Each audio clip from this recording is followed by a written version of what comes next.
উপর দিয়ে আন্দোলন, ভিতর দিয়ে তলে তলে টাকা খাওয়া বেঈমান হাসিনাকে শাস্তি দিয়েছে। আল্লাহ এই দুধের বাচ্চাদের হাত ধরে আমাদের এই জাতিকে মুক্তি দিয়েছে।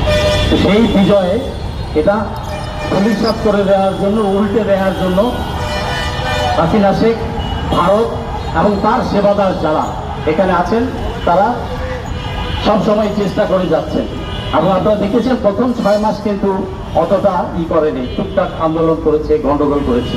কিন্তু এখন এই 1 বছর পার হয়ে গেছে, প্রতিটা দপ্তরে যান, ওর লেসপেন্সাররা বসে আছে, আপনাকে ভদ্রতার খাতিরে চা পান খাওয়াবে বা আর কফি খাওয়াবে হাসিমকে।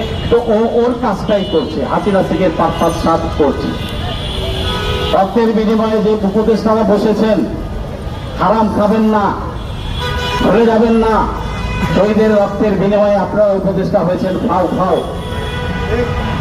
যে জনতা রক্ত দিয়েছে, যে জনতা আপনাদেরকে বসিয়েছে, সেই জনতা আপনাদেরকে আবার হাত ধরে টেনে নামাতে পারবে। বাধ্য করবেন না, ফাইজলামি করবেন না শহীদের রক্তের সাথে। বিচারের জন্য কেন ঘুরতে হয়? বিচারের হত্যার আসামিকে কেন জামিন দেওয়া হয়? কারা এর সাথে জড়িত? এদিকে ল্যাংটা করে ছাড়তে হবে।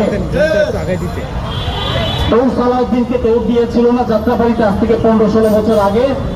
ঠিক ওই রকম এই হারাম খোরদেরকে বস্ত্রহরণ তালা করে রাস্তায় দৌড়াতে দৌড়াতে গাজীপুর পর্যন্ত পৌঁছায় দিতে হবে। বেঁচে থাকলে থাকবে, তাহলে মরে যাবে। Ordinary mob justice. Mob justice আবার কি? When justice fails, people takes over. That is right. That is legal. That is right. জনগণ কখন পায় আইন হাতে তোলে? জনগণ কখন জেগে ওঠে? যখন রাষ্ট্র ব্যর্থ হয়।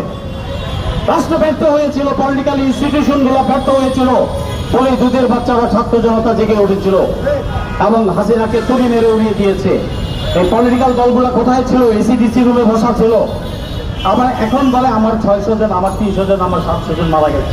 আমি পলিটিক্স করি না, বাট আমি জানি, 11 সাল থেকেই ফলো করছি সবকিছু।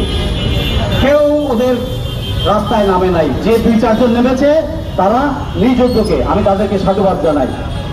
এই শহীদ, জুলাইয়ের শহীদদের এবং হত্যাকারীদের, আক্রমণকারীদের উপর যে সমস্ত আক্রমণকারীরা আছে বিভিন্ন বাহিনীতে, তারপর আওয়ামী লীগে, সকলকে ধরতে হবে।